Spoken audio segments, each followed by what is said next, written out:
Thousands of people, phones up, screaming a line back at a stage in Miami. Where my scammer's at? Somewhere in that crowd is probably a college kid, a nurse who just got off a 12-hour shift, somebody's grandmother having the time of her life. They are not all boosting merchandise. They're singing along to a song. But the internet had opinions. Spend Dat became one of the most talked about songs of the summer, and also one of the most argued about. Some listeners read it as a fun, unapologetic anthem. Others called the glorification of boosting and scamming a bad look, especially for young listeners. At least one commentator pushed back hard enough to call for a boycott. Others dismissed that reaction entirely, pointing out that male rappers rarely get this kind of scrutiny for similar content. This video will not tell you whether a song is allowed to be fun. I'm not here to referee that fight, and I'm not going to argue a song causes crime any more than a heist movie causes bank robbery. What I am interested in is something the song accidentally put under a microscope. The word scammer does an enormous amount of work in our culture, and it does that work very unevenly. So let's start with the picture the word is supposed to conjure, the one most of us already have loaded in our heads before the song even starts. Picture it: a group chat, a drop location, somebody's got a stolen card number, somebody's boosting, walking into a store and walking out with merchandise that isn't paid for, destined for resale at half price to somebody who needs a deal. This is the image scammer is built on in the popular imagination: young, broke, urban, resourceful, and let's be honest about the part nobody says out loud, usually pictured as black or Latino. That image isn't wrong exactly.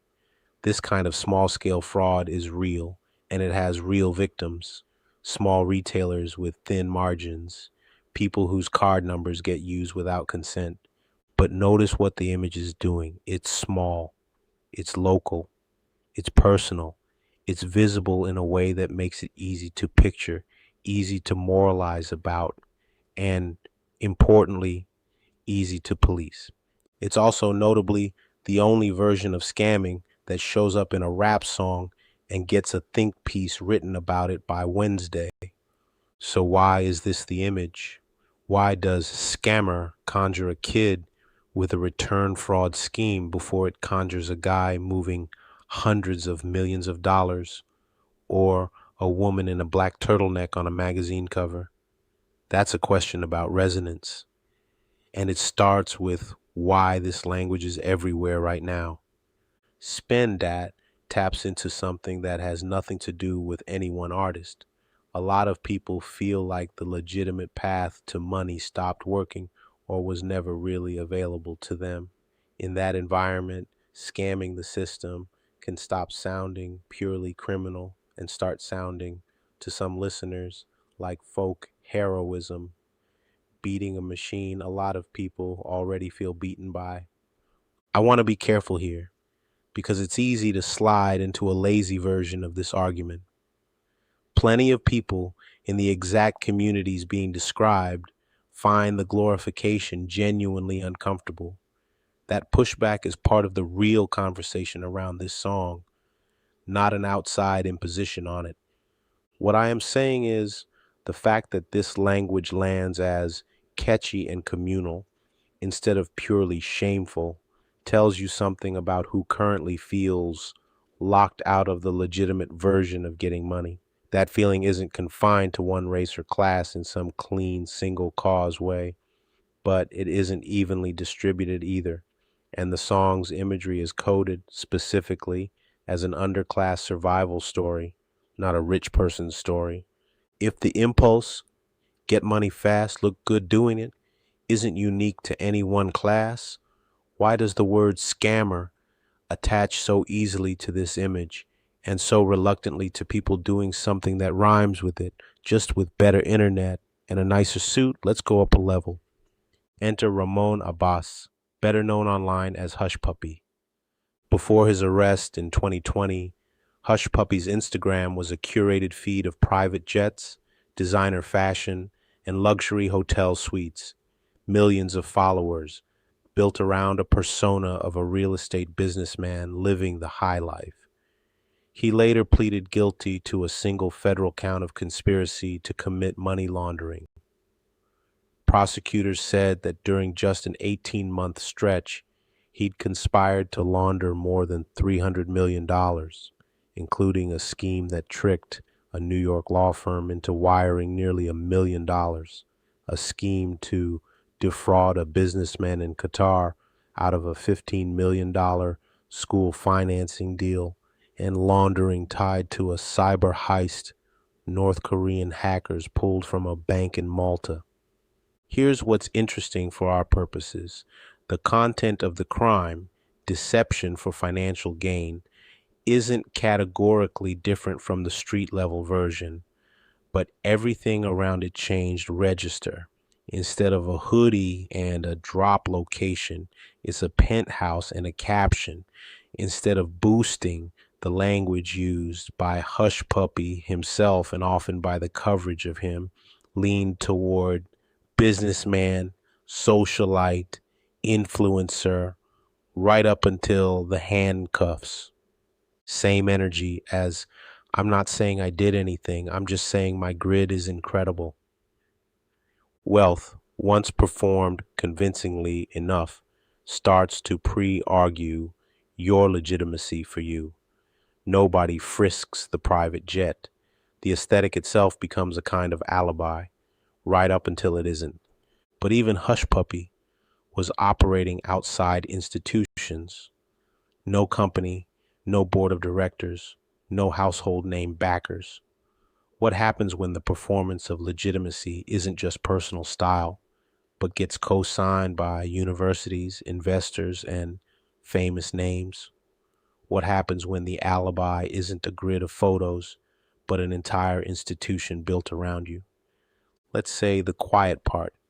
If you strip away the branding, the Stanford dropout mythology, the black turtleneck, the deep voice, the board seats held by statesmen and generals, and you just describe the conduct, a company told investors and regulators that its technology could do something it could not reliably do in order to raise money and stay in business. We just don't usually reach for the word scam first. We reach for words like disgraced, fallen, visionary who lost her way. Why? Let's actually look at her. A 19-year-old drops out of Stanford in 2003. She doesn't just start a company, she costumes one. Black turtleneck every day.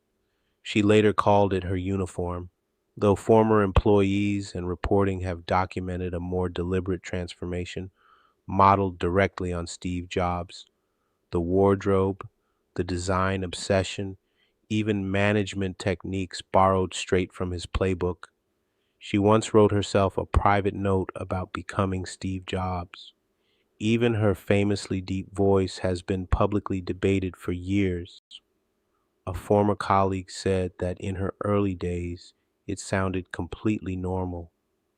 Her board reads like a state dinner guest list: two former secretaries of state, a former defense secretary, a retired four-star general, a retired admiral, two former U.S. senators, and the former CEOs of two major corporations.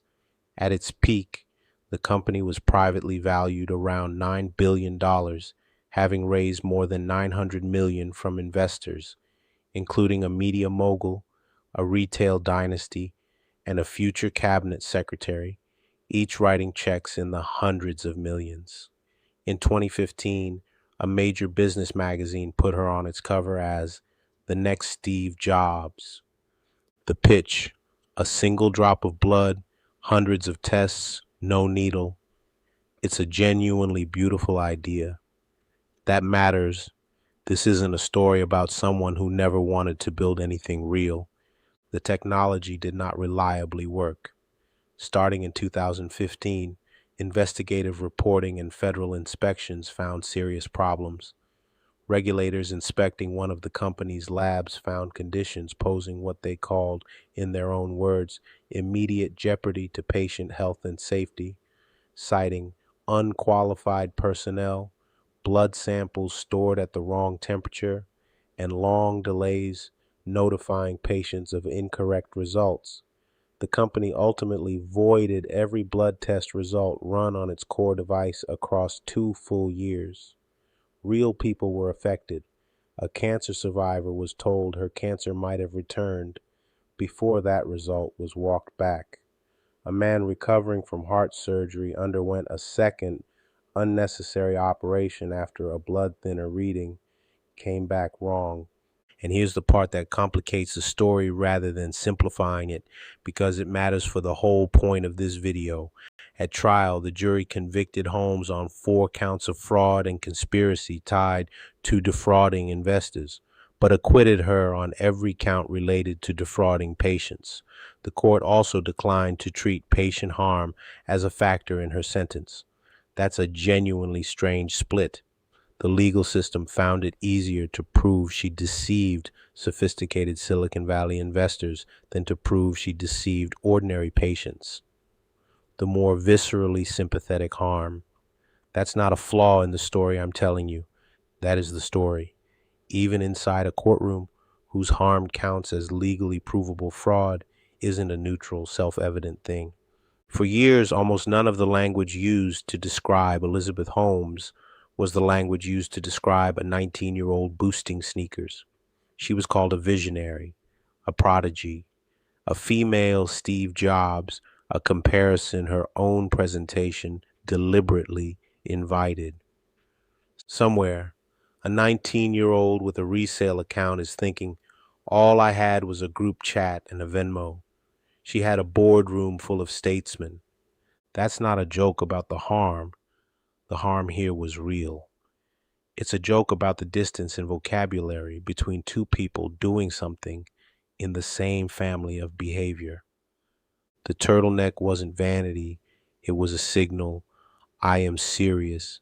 I am jobs coded. I am not to be questioned the way you'd question a huckster. The board did the same work at a larger scale. When a former Secretary of State sits on your board, journalists, regulators, and investors extend a kind of provisional trust. A kid with a stolen card number will never be issued, no matter how convincing his story is. This is not a claim that Elizabeth Holmes got away with it. She was sentenced to more than 11 years in federal prison, plus over $400 million in restitution. Her company's president, tried separately, received an even longer sentence. She reported to prison in 2023. Years later, a sentencing guideline change trimmed about a year off her term. That matters, and I want to say it plainly. Elite fraud can end in real prison time. The claim isn't that wealth guarantees immunity. Watch this. Elizabeth Holmes's original sentence was the exact same number of months as Hush Puppies. The claim isn't that the street level and the boardroom level scammer end up in radically different places on paper. The claim is narrower and, I think, more interesting. Wealth and institutional backing changed what she was called, and for how many years, before anyone was willing to call her what she was. The vocabulary bought time. The costume bought credibility. The board bought cover. It didn't buy permanent immunity, but it bought a runway a street-level scam never gets, and it shaped which harms the legal system found easiest to prove. And Holmes isn't an outlier. She's an extreme, well-documented example of a pattern that shows up anytime fraud gets institutional packaging. Enron. For 6 years running, a leading business magazine named it America's most innovative company before an accounting fraud collapsed it in the largest bankruptcy in U.S. history at the time. The fallout, tens of thousands of jobs affected, more than $60 billion in stock value wiped out, and because the company had encouraged employees to hold their retirement savings in company stock, Well over $1 billion in employee retirement savings gone. The CEO was convicted on 19 counts and sentenced to more than 24 years, one of the longest sentences ever handed down for white-collar crime, later reduced in a deal that ended his appeals. The company's founder was also convicted, but died before sentencing, and under the law at the time, his conviction was completely erased. In the eyes of the law, he died an innocent man. Same basic shape as everything else in this video. Deception for financial gain, dressed in a different vocabulary every time it shows up. So let's name the mechanism directly, because by now the pattern should be visible, and so should its limits. Here's what actually separates a hustle from an innovation from a crime, and it isn't the presence or absence of deception. Deception is present in all three. It's legitimacy, who already looks like they belong in a boardroom before they open their mouth. It's access, who can afford the lawyers, the crisis PR, the years of appeals. It's institutional protection, whose failures get absorbed by a company, a university name, a board of famous faces, versus whose failures are absorbed by nobody but themselves. It's media framing, which stories get told as downfall, a tragedy with an arc, and which get told as pure menace with no arc at all. And it's which harms are easiest to prosecute. Notice that even in Holmes's case, defrauding investors was the count that stuck. Defrauding patients, the more sympathetic harm, was the count the jury couldn't convict on. But here's the part that resists a clean takeaway, and it's worth sitting with. The two sentences that anchor this video's biggest case studies came out to the exact same number of months. The system is not incapable of punishing elite fraud harshly.